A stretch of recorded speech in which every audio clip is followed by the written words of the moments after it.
are headed north from Phoenix, and we're just taking a day trip to explore both some potential camping options for this fall, as well as some photography locations for Glenna as well. We're looking forward to just getting out for a day and checking those areas out.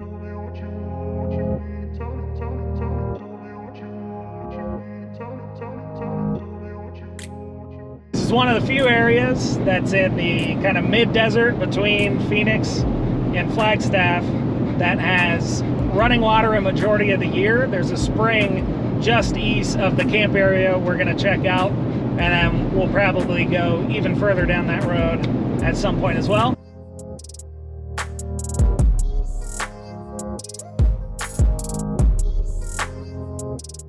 Dugas Road is about an hour north of Phoenix, and it has a couple of different private property sections, but it also is predominantly on BLM or Prescott National Forest land. So lots of public open spaces to check out. Sometimes I'll have clients asking for a specific type of location, so I'm always on the lookout for different areas that are a little bit unique.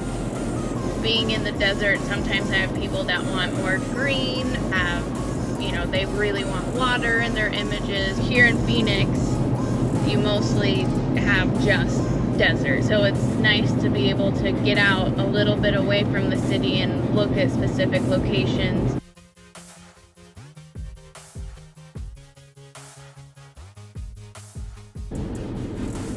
This out first. Oh yeah, we never went down here.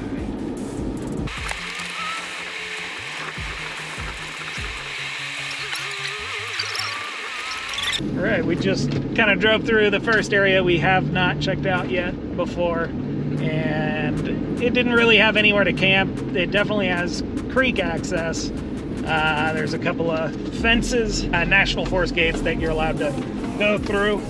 Typically with those, anytime the gate is shut, you just want to make sure that you close it behind you, and if it's open, then you want to leave it open because you might cut access off from the livestock in the area. So always leave gates as you find them.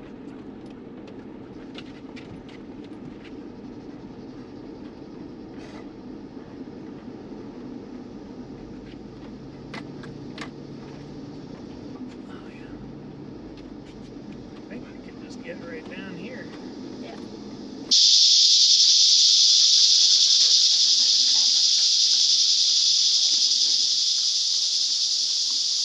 So this is the creek spot that we had found last year, and just really nice for in the desert.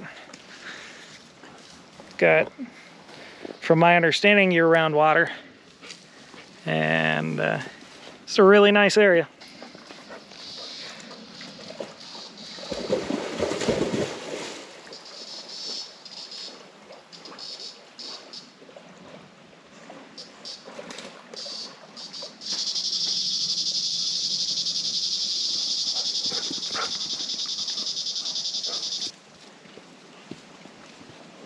Wet.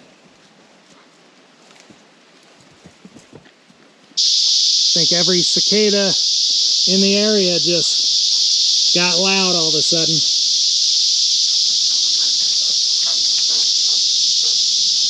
Lydia. So this area is definitely one of the cooler areas to get water side access in the desert. Unfortunately, the way the camp, it's not really a campground, it's more designated dispersed camping, and all the sites are pretty close together. You're not going to get secluded access to the area, but it might just be worth it for the close water access.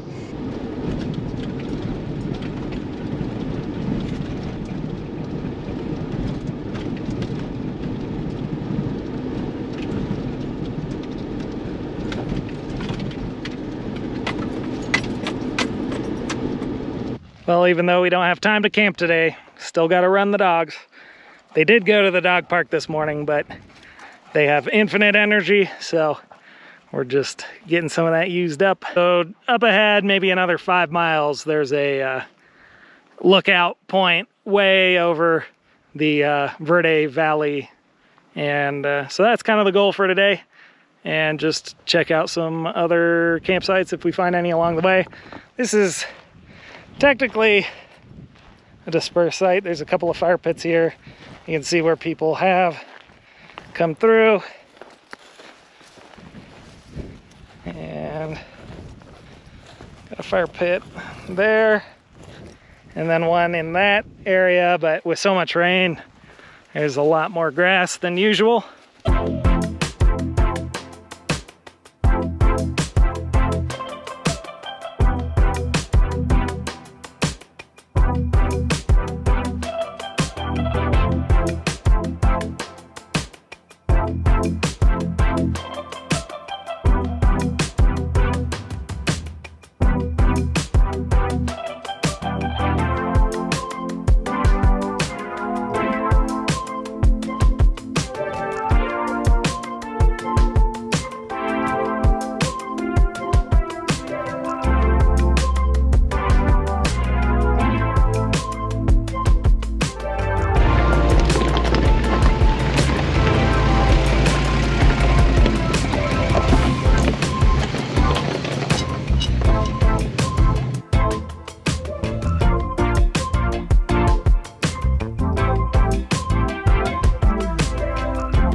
Well, I figured since we don't have time this week to go camping, we could at least talk about tow vehicle.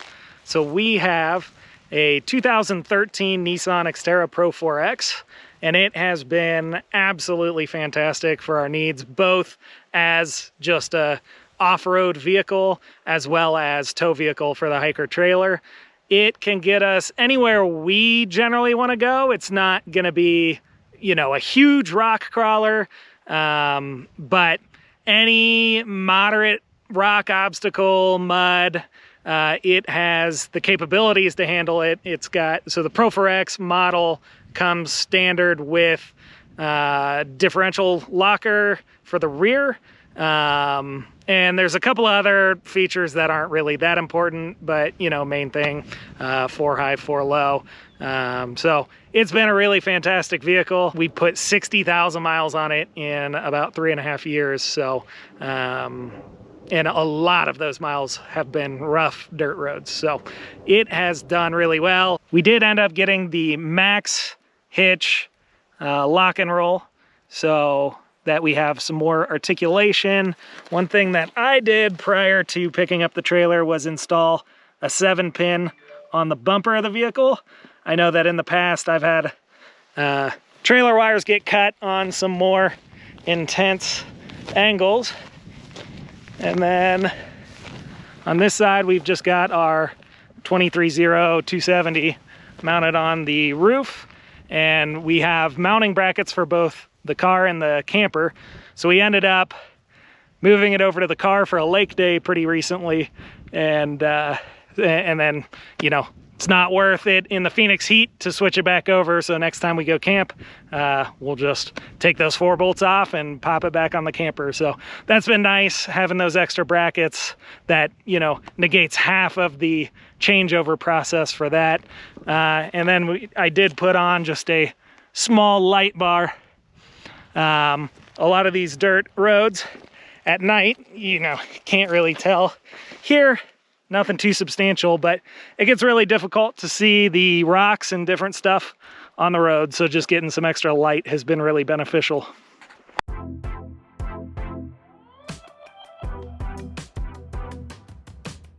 One of the best upgrades we've made is the BF Goodrich KO2 all-terrains. They have definitely got us out of many different situations, and they do really well on rocks, sand. Our only overland patch we have so far is Lando from Epic Family Road Trip, but hopefully we'll add more soon.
All right, that pretty much wraps up our day. We just wanted to go check out some new campsites and areas for photos, and I feel like we accomplished it. We were able to get some pins on our onX map and check out these places again in the future.